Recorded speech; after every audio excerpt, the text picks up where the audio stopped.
Welcome to Grow Law Firm Podcast. I am your host, Sasha Berson, and here with me today, I have Mr. Paul Myers of Advocate Capital. Paul, welcome to the show. Thank you, Sasha. Appreciate you having me on. Paul, I've heard your interview on a couple of other podcasts, and I really wanted to get you on here so our listeners and viewers can also hear some of the nuggets of wisdom that you share with other attorneys. And I know you work with a lot of lawyers. So can you give us a little bit about your background before we deep dive into the things that you do and how lawyers can make more money or keep more of the money that they make? Sure. Again, I'm the CEO and chairman of Advocate Capital. I've been with Advocate for about 20 years, a little bit more than 20 years. Prior to that, my background was primarily in corporate investment banking. I was with Bank of America and its predecessors in Charlotte, North Carolina for many years. My last assignment with them was head of corporate investment banking for Tennessee and Kentucky, and that was up until the late 90s.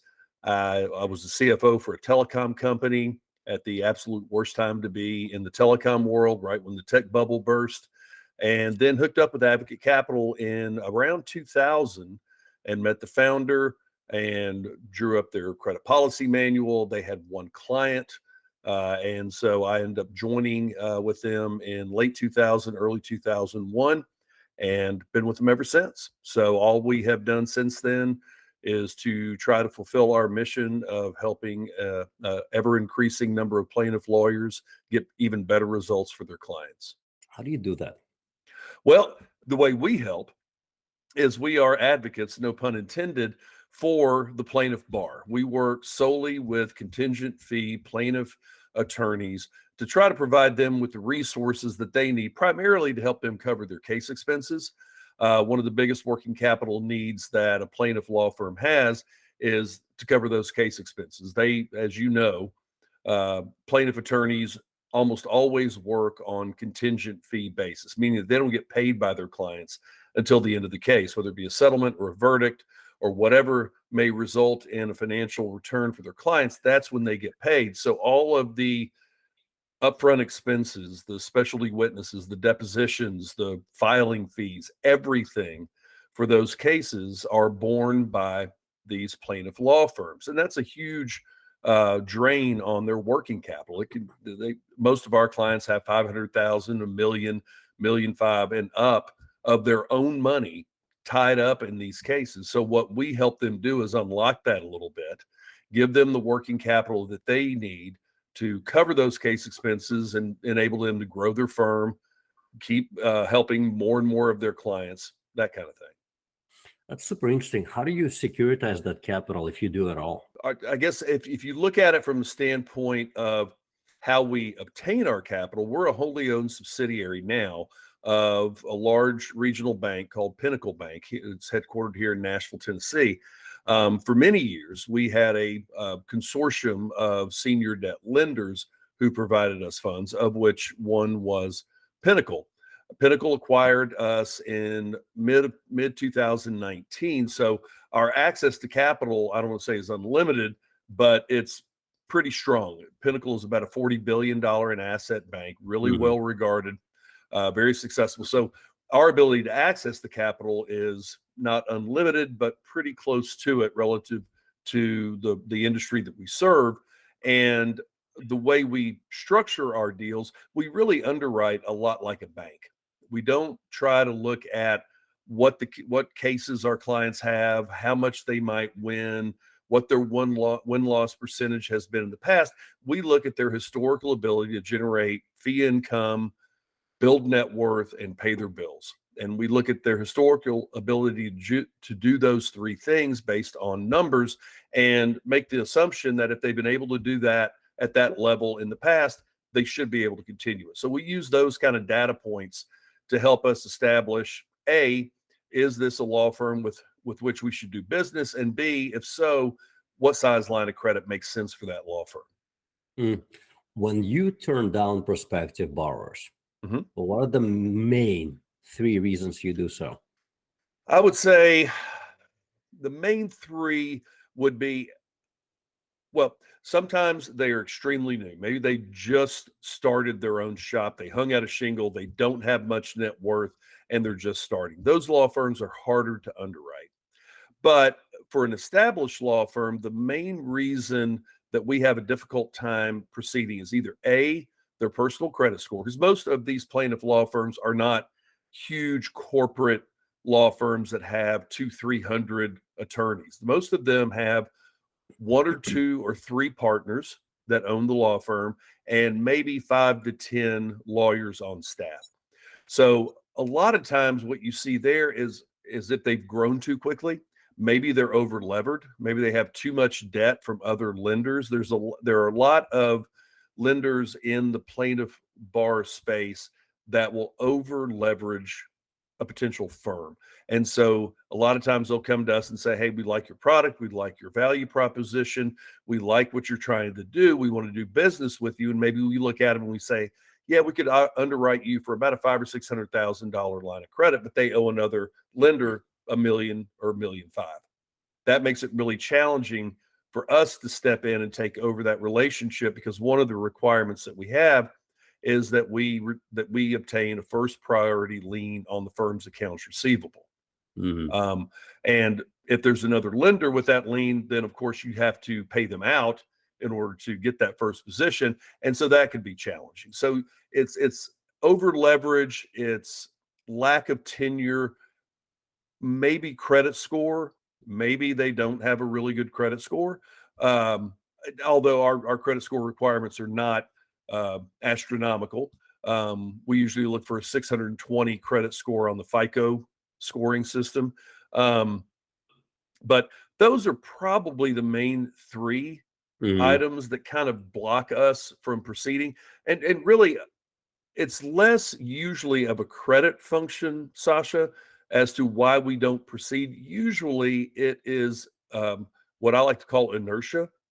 Most of the firms who are now our clients and use our product and our capital are firms that prior to working with us self-funded their case expenses.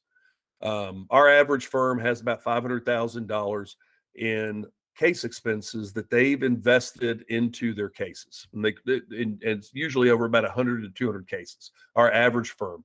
And so what we like to tell them is, all right, that $500,000 is basically an interest-free loan that you've made to your law firm or to your clients, however you want to put it. And so you've had to earn $750,000 to $800,000 in income, pay taxes on that, and then lend that money interest-free, because that is what it is. It's a loan to your client until you recoup it. You get the money back at the end of the case, but you earn no interest on it. And so what our product allows them to do is to free up those funds that they have self-funded into those cases.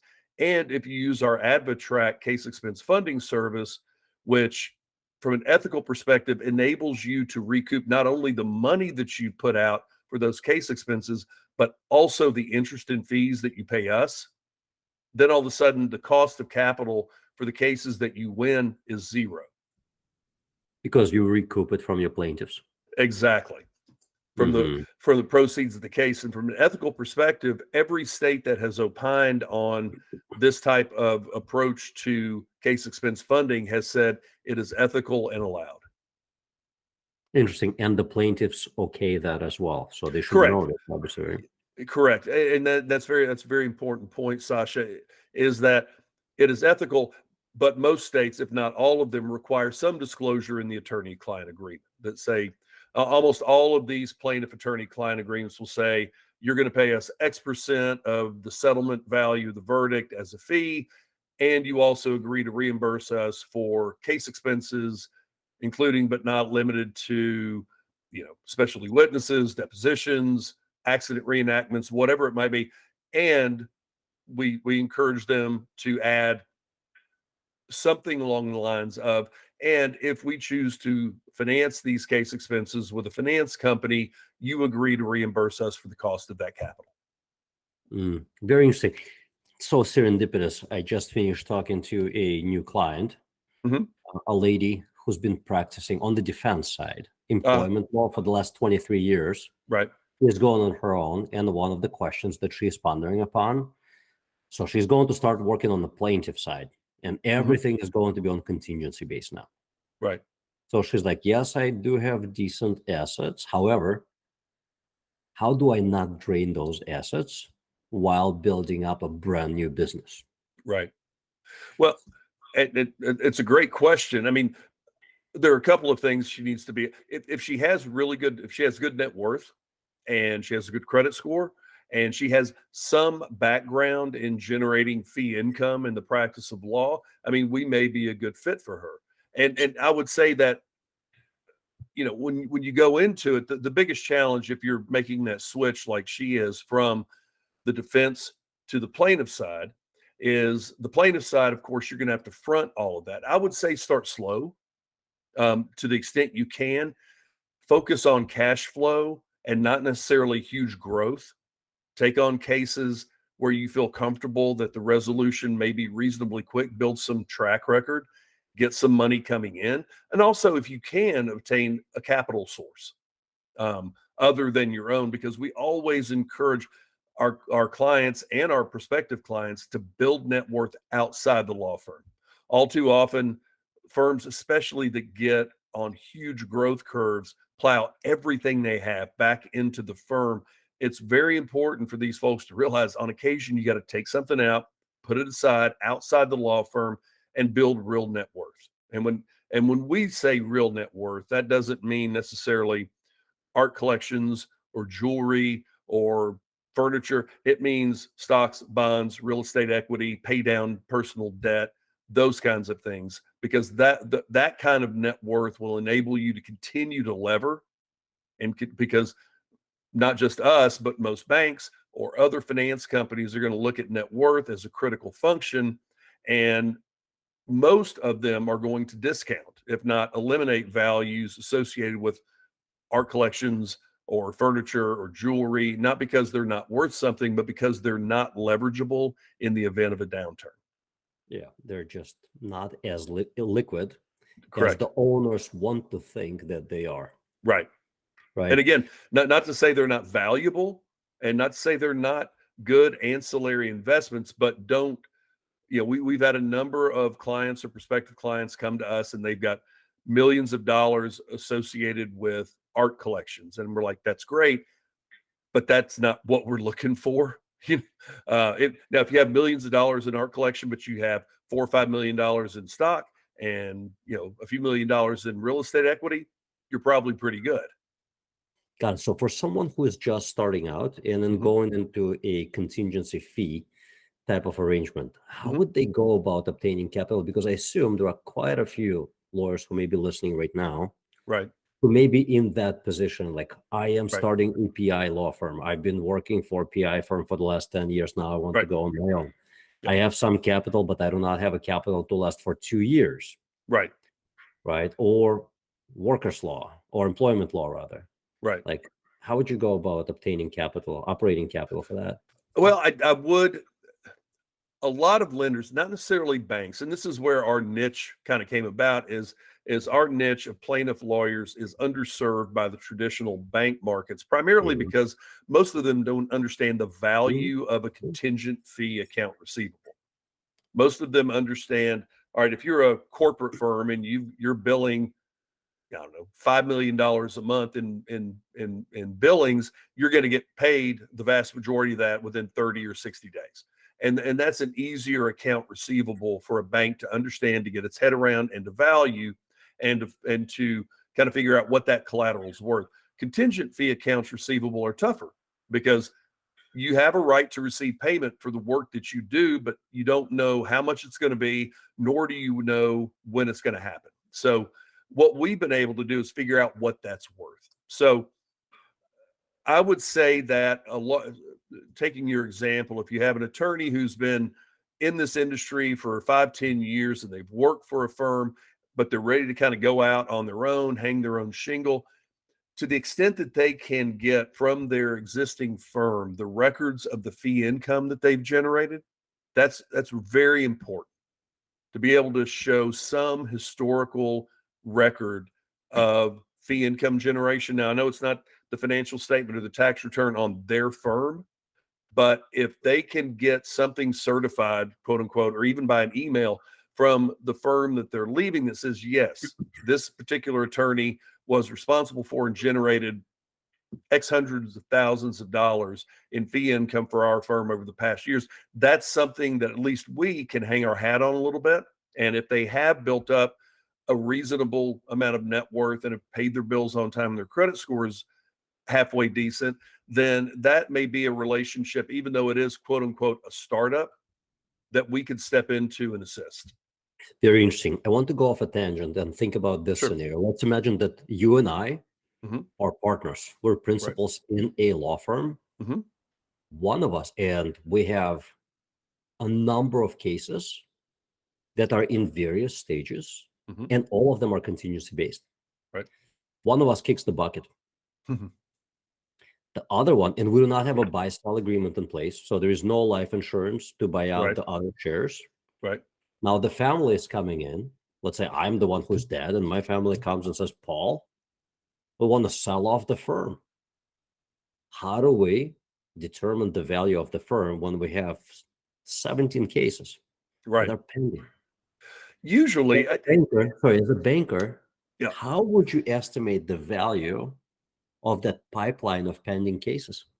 That's a great question. We've actually had this situation, unfortunately, a number of times. Um, Estimating the value of it is difficult. What I see more often happen there is not necessarily again, in your example, if there is no buy sell, there is no, life insurance to help pay out that kind of thing. And it's just, hey, Sasha passed away. Sasha's family's looking to me as the remaining partner to take care of his portion. Usually what you see there is a fee sharing that pays out a certain percentage of the cases to the estate. Because it's really difficult. I mean, I guess you could come to some agreement as to what that amount might be. But for instance, in this example, again, your decedents would probably need to hire somebody to help try to figure out what that is, because otherwise they're relying on me, which is okay, I guess, if they trust me. But a lot of times, because contingent fee cases and their eventual value and the eventual timing of them are so difficult, even total experts, even attorneys who have been in the business for 20 years, if they're honest, are going to tell you the vast majority of cases you just don't know. Unless they are way down the line as far as development. So a lot of times in those situations, you see the remaining attorney and the decedents or the estate of the deceased attorney reach some kind of agreement that says, hey, on these cases that are in our house right now, that are still, that Sasha may have been partially responsible for, we agree to pay you some percentage of the fees that come out of that. And that will be the quote unquote buyout for the decedent's interest in the firm. That's usually what you see. And whether it's a death or just a split, we see that a lot, where we've had folks who are partners for 30 years just say, you know what, we're going different directions. It's time for us to split this up, and we're going to figure out how to do it. And usually that ends up being a fee split.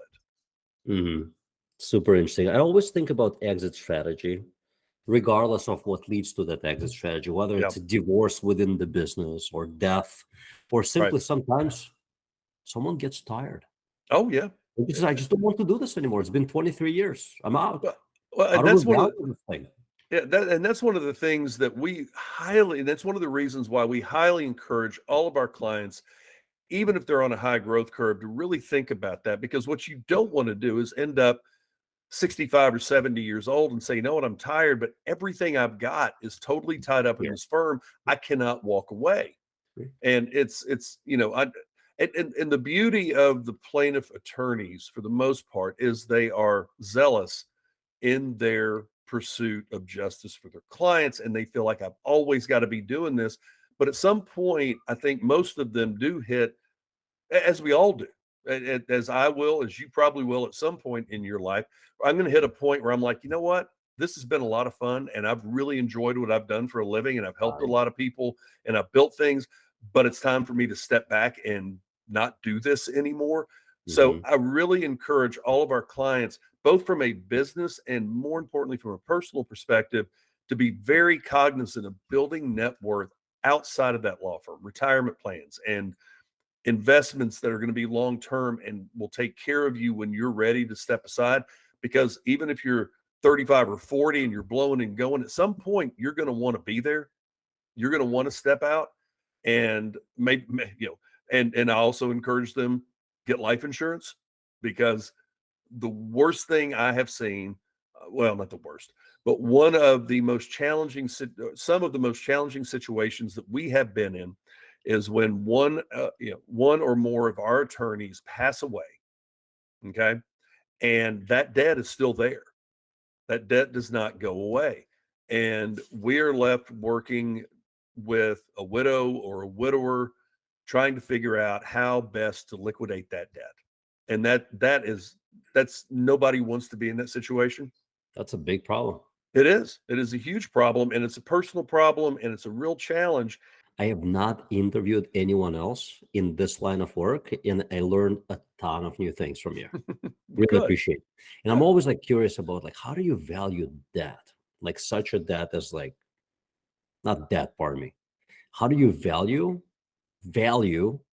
of outstanding cases, like the pending cases? Like Right. what's the worth of that pipeline? Because to me, it's just such a mystery. Even if you have your like win-loss ratio, Right. from the past, Yep. the past is not a perfect predictor of the future. So how Nope. do you know that 70% of that pipeline is going to turn out to be winning cases? You don't. Well, And again, one can no, really we drag don't. you in millions, No. millions and millions in, and you may not win it. Yeah, and you don't know. And so now I guess we don't look, again, from an underwriting perspective, we don't, when we have a firm apply with us, we don't ask about, we don't ask them to send us, show me all your cases, give us all that. We ask for historical financial information, tax returns, personal financial statements, and we look at their historical ability to generate fee income. Okay. And if they've been relatively steady and could show us that they've generated fee income, we make the assumption, of course, that they'll be able to continue to do it. Now, we don't ask them about what their won loss records have been. We don't ask them how many cases they have. We don't ask them what they think these other cases are going to do in the future, nor do we ascribe any quote unquote net worth value to that future value, because it's speculative. But we do make some assumption that they'll be able to continue to do that because they've done it in the past. So if they've been able to do this successfully for 3, 4, 5, 10 years, 20 years in some cases, we make the assumption that all things considered, they'll be able to continue to do it. Now, there are lenders out there in our niche of an industry that will look at existing case portfolios and try to make some assumptions based on the potential value of the case and the merits of the case as to what it might be worth. And they may lend a percentage of that. That's just, to us, now that money tends to be a lot more expensive than ours. Okay. Because it's a little more speculative. It's a little more risky. And for instance, we don't have a single attorney on staff. We have no lawyers on staff. We all of our people are finance and service and accounting and operations and marketing. We're a pretty traditional finance company operation. We don't try to get into the weeds on the potential value of a case or a portfolio of cases. It's really tough to do with any degree of accuracy. And what we found after doing this 20 years, if we kind of stick to our knitting, we tend to find law firms that are successful. We tend to find law firms that appreciate our value proposition. And based on our underwriting criteria, we tend to not only arrive at a line of credit that is serviceable for our law firm. In other words, they can generate the amount of cash it takes to service the debt and it be a benefit to them without overburdening them or over leveraging them. But also it gives us comfort that, hey, we're going to have good credit quality and we're going to give them the amount of capital they need to go prosecute the cases. Very interesting. Last question, again, off a tangent. I assume that you've looked at hundreds, possibly thousands of financial statements from various law firms. Oh, yeah.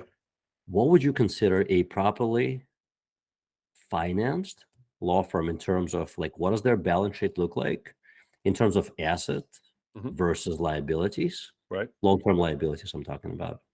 Yep.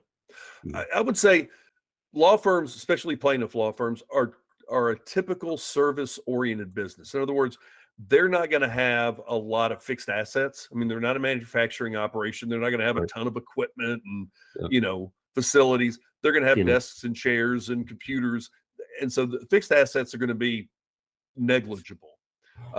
They're going to have probably a very large, what's called an IOLTA or escrow account, where the proceeds of their cases sit and they rotate through, but they're going to have an offsetting IOLTA liability for that. So, mhm. so that's almost a wash. They're going to have some operating cash, and then if they're doing their accounting correctly, one of the major assets they're going to have on their balance sheet on the asset side of the ledger is going to be case expenses. Basically, monies that they have invested in active cases for which they are due to be reimbursed at the conclusion of the case. Not the potential fee income they get, but the actual dollars that they've invested. Okay? So that's going to be one of their primary assets. That's not automatically offset on the liability side. Okay? Gotcha. So Mhm. on the liability side, you may have some debt, credit card debt, things along payables for, kind of routine payables, um, and maybe some debt on the fixed assets. So if you, go buy a computer system or a software system and you finance it through the provider, you may see some minor debt there. But for the most part, most of our law firms, as far as equity value of the law firm on a balance sheet, should show about zero, Mm. or maybe a little bit more if they have not levered the case expense, if they've not borrowed money, like for instance on our product, against the case expenses. Most of the net worth in an entity, and I include the partners in that entity, reside with the partners, because just like most service oriented businesses, they don't really have a need to accumulate capital in that law firm entity. So what they do is they earn profits and they distribute them out at the end of the year to the partners, which is perfectly fine. I mean, most major corporate law firms are like that. They Mhm. don't keep a ton of equity on the balance sheet of the law firm. They tend to distribute it out to the individual owners of the law firm. And that's why, again, we look at not just the net worth of the law firm. When I talk about net worth, I'm talking about the net worth of the law firm and the net worth of the partners who provide a guarantee to our debt. Got it. That all makes sense. Yeah. Oh, thanks so much for all the insights. If folks wanted to reach out to you and ask you about the type of financing that you offer, how do Yeah. they get a hold of you? Best place to learn more. We've got a ton of information at www.advocatecapital.com. They can reach out to me personally, P. Myers it's MYERS at advocatecapital.com, or they can call me directly at 615-577-5445. That's my direct line. We've got 60 to 70 associates ready to help. And I'd be happy to get them in touch with anybody they need to talk to. Awesome. And by the way, to those who are listening, watching, and listening, I highly recommend. But as the case with most other things finance related, it's best to have a conversation before you have the acute need. Yes. Once you have the acute need, it may be a little bit too late. So have the conversation so that you're ready when you have the need, or even Yep. before you have the need. Sasha, I mean, that's a great point. The firms, and I don't want to get it too far off on a tangent, but our sales cycle is extremely long, and there's a reason, because it takes a while for law firms, number one, to dedicate the time in the hearing to listen to understand what we're trying to do. Mhm. But what we want to do is make sure that we talk to them over time and help them realize the importance of these things. And a lot of times, if it's just, oh my gosh, I'm short on cash and I got to get some money, that's not the best time to do it. The best time to do it is when, hey, I like the system, I like the value proposition. Let's go ahead and get this in place. That's the important time to do it. And as with any financial decision, make sure you get competent advice and professionals, not just ours. we're more than happy to speak to CPAs or tax advisors or anybody, financial planners. We really our most successful firms are ones that are, number one, great attorneys, but also realize that, hey, we're also a small business and we need to run ourselves like one. And so we hire or get advice from people who really know what they're talking about. And so we really like to talk to those people. So get good advisors, plan ahead, and we'd be happy to help. Great advice. Thanks so much, Paul. Appreciate it. All right, Sasha, have a great day.